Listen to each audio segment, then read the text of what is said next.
মতো একদম কাটতেছিস। কয় কেজি ওজন ছিল মাছটা?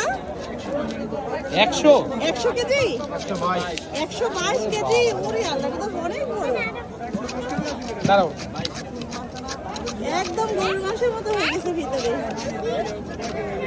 122 কেজি ওজন। চোট দেন। তাহলে বড় যখন ছিল তখন কত বড় ছিল? মাংসগুলো সুন্দর। একদম আর মাছই তো কিনি না এখনো। খুব দাও খুব দাও।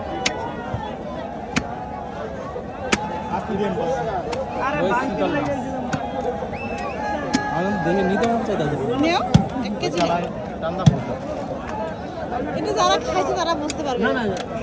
আমরা খাই নাই কোনোদিন। আপনি খাইছেন? আমরা ছোটবেলা থেকে খেয়েছি। তাই নাকি? দাদা থাকতে শুরু করছি 20